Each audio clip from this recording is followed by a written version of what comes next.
Time now for the Sean Miller postgame interview. So, Coach, you got a chance to play a lot of guys today. What were some of the highlights from your viewpoint of this exhibition game?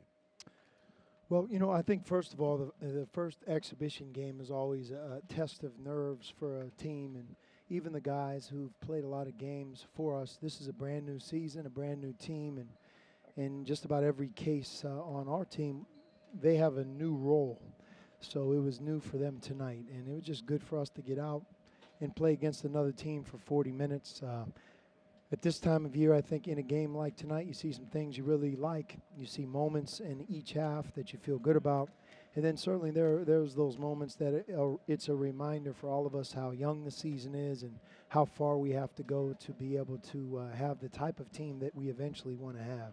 The one constant for us is Ryan Anderson. He played in tonight's game very similar to how he's practiced really from the first day until yesterday. He dominates practice every day, and he does it through his effort. His body has really changed in the last year. Chris Rounds and him have worked tirelessly through the long summer months in the fall, and you could see his physicality and his rebounding. It really stands out.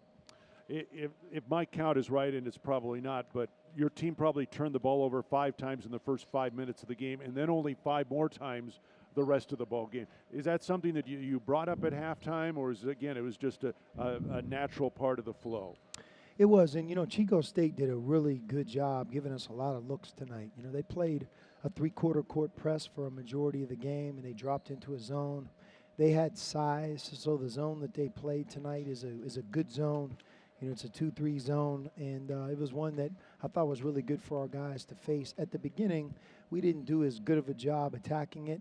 As the game settled on, like you had mentioned, I thought the ball got to the places on the court that we wanted it to get to. But 10 turnovers is a good stat for us. For the last couple of years, we played an average of about 11 turnovers per game, and I think with who we play and the amount of pace that we play with, playing a lot of different guys, if we could play with 11 or fewer turnovers, I think that's a good night. All right, when you sit down with your team here either tomorrow or the next day and go through the film of tonight's ball game, what's one of the first things you're going to point out to them?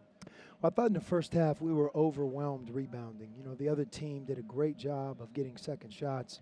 We had 4 or 5 defensive possessions that resulted in second shots, third shots, those defensive plays where the ball goes out of bounds and it's their ball. The reason, because they're just more aggressive, they're more physical, and that can happen. To be an outstanding defensive team, you have to finish it with a rebound. And here's the thing, Brian, you can't get transition baskets unless you're able to get stops and push the ball. So they hurt our transition game. They got to the foul line, and I thought there were probably 5 or 6 key plays in the first half where we weren't physical or strong enough rebounding the ball, and that's something we've been very good at. We have to address.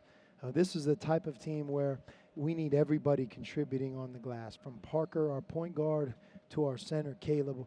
We don't have the luxury of just watching 1 or 2 guys go get it. All right. Thanks, Coach, and we'll see you on Friday night Thank for the you, opener. Brian. All right, head coach Sean Miller here, courtside at McHale Center.